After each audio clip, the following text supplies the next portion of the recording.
میرے نبی نے فرمایا مجلس میں بیٹھے ہوئے مسجد میں، کہا کہ یہ جو دروازہ ہے نا اس سے ایک جنتی آنے والا ہے۔ تو لوگوں نے دیکھا ایک مدینے کے مقامی آدمی ذرا بوڑھے، وہ مسجد میں اندر آئے، داڑھی میں وضو کا پانی، ہاتھ میں جوتا، نماز میں شریک ہو گئے۔ اگلے دن آپ کی محفل تھی تو آپ نے فرمایا یہ جو سامنے دروازہ ہے اس سے ایک جنتی آ رہا ہے۔ تو سیم وہی آدمی اسی حالت میں انٹر ہوئے۔ اگلے دن ہوا تو آپ نے کہا اس دروازے سے جنتی آنے والا ہے، ٹھیک وہی آدمی اسی حالت میں انٹر۔ اس مجمع میں ایک صحابی بیٹھے ہیں، ان کا نام ہے عبداللہ بن عمرو۔ یہ 1,24,000 صحابہ میں ان کی ایک اسپیشلٹی ہے کہ یہ سب سے زیادہ عبادت کرتے تھے، سب سے اتنی عبادت کسی نے نہیں کی۔ ساری رات نفل پڑھتے تھے، سارے دن کا روزہ رکھتے تھے، اور دن رات میں ایک قرآن ختم کرتے تھے۔ کوئی ہمارے جیسا اول تو کر نہیں سکتا، کرے گا تو چوتھے دن پاگل ہو جائے گا، دماغ خشک ہو جائے گا، اور انہوں نے نبھا کے دکھایا۔ رات پوری تہجد، دن پورا روزہ، اور رات اور دن میں ایک ختم قرآن۔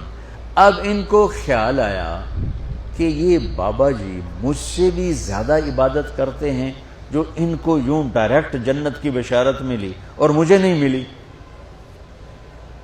تو میں دیکھتا ہوں یہ کون سی عبادت کرتے۔ کیا یہ ساری رات سجدے میں پڑے رہتے ہیں، رکوع میں کھڑے رہتے ہیں، قیام میں کھڑے رہتے ہیں، کیا کرتے ہیں؟ تو ان کے پاس پہنچ گئے، چاچا کوئی تھوڑا والد صاحب کی ناراضگی ہے، دور رہنا چاہتا ہوں، 2-3 دن ٹھہر جاؤں آپ کے پاس؟ ہاں ہاں ہاں بیٹا آ جاؤ آ جاؤ آ جاؤ۔ اب عشاء کی نماز کے فوراً بعد انہوں نے چادر اوپر لی اور چادر میں یوں سوراخ کیا اور یوں لیٹ کے دیکھنے لگے کہ اب یہ بزرگ کیا کرتے ہیں۔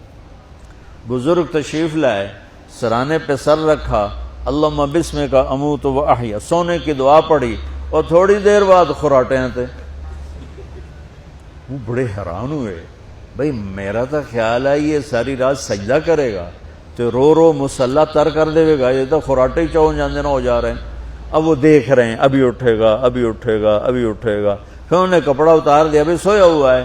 وہ فجر کی اذان پہ اٹھے اور ان کا دماغ چکر کھا گیا، بھئی اے کی بڑی تہجد دے 2 نفل بھی نہیں تو جنت دی بشارت 3 دن کٹھی۔ انہوں نے کہا کل دیکھوں گا، کل شاید کچھ اور کریں گے۔ اگلے دن آئے، پھر اسی طرح یوں کر کے لیٹ گئے، اور بزرگوں نے بھی یوں کی، اور بسمک اموت و احیا، اور پورا کمرہ خراٹے نال۔ وہ پھر پریشان، یہ کب اٹھے گا کب اٹھے گا؟ فجر کی اذان پہ اٹھے تو اور ان کی حیرت بڑھ گئی، کہنے والا سچا، اس کے بات کو تو چیلنج ہو نہیں سکتا، وہ محمد مصطفیٰ ہیں، لیکن یہ چکر کیا ہے، یہ جنت مل کیسے رہی ہے؟ چلو ایک رات اور صحیح۔ تیسری رات آئے، یہ یوں لیٹے وہ یوں لیٹے، یہ دیکھتے رہے وہ سوتے رہے، حتیٰ کہ فجر کی اذان پہ آنکھ کھلی تو یہ نا پھٹ پڑے، کہنے لگے چاچا بات بتاؤں؟ کہنے کیا؟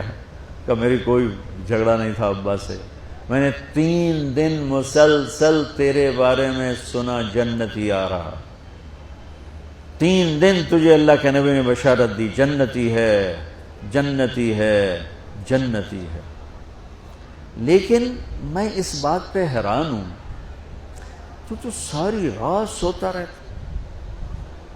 اس زمانے میں منافق بھی تہجد نہیں چھوڑتے تھے، فرض نماز تو فرض نماز ہے، منافق بھی تہجد نہیں چھوڑتے تھے۔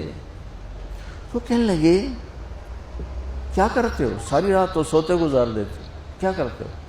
کہنے لگے بھتیجے جو تو نے دیکھا ہے یہی کرتا ہوں۔ اب یہ پریشان ہے کہ اللہ کے نبی کی بات کو تو چیلنج ہو نہیں سکتا، اور جس کو بشارت دی ہے انہوں تے فٹ نظر نہیں آ رہی کہ کیسے 2 نفل آج کہ نیک لوگ تہجد نہیں چھوڑتے۔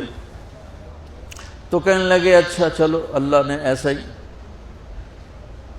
اللہ کی مرضی، اللہ کے نبی کی مرضی۔ یہ 4 قدم چلے تو آپ سننا، کہا بھتیجے ادھر آؤ، کہا بیٹا ادھر آؤ، آ گئے۔ کہنے لگے اب تمہیں اصلی بات بتاؤں، اب تمہیں اندر کی بات بتاؤں؟ انہوں نے کہا کیا ہے کیا ہے؟ اب وہ تیار ہو گئے کہ یہ کہیں گے میں 3 دن بیمار تھا اس لیے میں اٹھ نہیں سکا، ورنہ میں تو ساری رات سجدے میں گزارتا ہوں، میں تو ساری رات روتے روتے گزارتا ہوں، تو 3 دن میں بیمار تھا، میرے پیٹ میں درد تھا، میرے سر میں درد تھا، تو میں اٹھ نہیں سکا، ورنہ تو دیکھتا تو حیران ہو جاتا میری رات کیسے ہوتی۔ لہٰذا ہاں جی جی جی، تو کہنے لگے مجھے دیکھو، یہاں ہاتھ رکھا، کہا یہ جو دل ہے نا، دل، اس میں دنیا کی کسی انسان کی نفرت نہیں ہے، اور جب اللہ کسی کو کوئی رزق دیتا ہے تو مجھے کبھی حسد نہیں ہوا، مجھے خوشی ہوتی ہے۔ تو ان کی جو باڈی لینگویج تھی نا، حیرت میں ڈوب کے وہ کہتے ہیں ہاں بات ہے، سمجھ آ گئی، یہی سے۔ انہوں نے ایسا نہیں کیا، وہ کہنے لگے ہاذا ہوا، اچھلے اپنی جگہ سے، ہاذا ہوا، یہ چاچا اب سمجھ میں آ گیا، سمجھ میں آ گیا، یہی ہے جو آپ کا سینہ اللہ نے پاک کر دیا ہے، اس پر آپ کو جنت ملی ہے۔ یہ صرف تہجد تے نفلاں تے ان سوکھی نہیں لبدی، یہ جو آپ کا سینہ پاک ہے۔ اب پہلی حدیث کے ساتھ جوڑو، میرے نبی نے فرمایا، میرے بیٹے انس، میری ایک عظیم الشان سنت ہے کہ اپنے دل کو دنیا کے انسانوں سے، میرے بچوں سنو، یہ نہیں فرمایا مسلمانوں سے دل صاف رکھ، فرمایا پوری دنیا کے انسانوں سے دل صاف رکھو۔ یہ بچیاں کر لیں، آپ کر لو، میں کر لوں، یہ تمہارے استاد کر لیں، کوئی کر لے، میرے رب کی قسم بڑے بڑے عبادت گزار ان کی پرواز کو نہیں پکڑ سکے، بڑے بڑے سجدہ کرنے والے اور رکوع کرنے والے نفلی ان کی پرواز تک نہیں پہنچ سکتے۔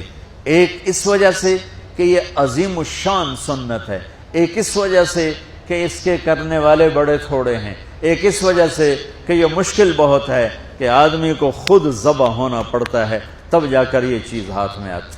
ایسے نہیں ہے کہ تہجد کے لیے نیند قربان کر دی، ہم جماعت میں گئے 40 دن کے لیے، تھوڑا روکھا سوکھا کھا لیا اور گھر کی جدائی برداشت کر لی۔ یہ پل پل کی موت ہے، پل پل کی عزت نفس پہ چھریاں ہیں، اور پھر یہ مسکرا کے چلتا ہے۔ یہ مقام اسے جبریل سے بھی اوپر لے جاتا ہے۔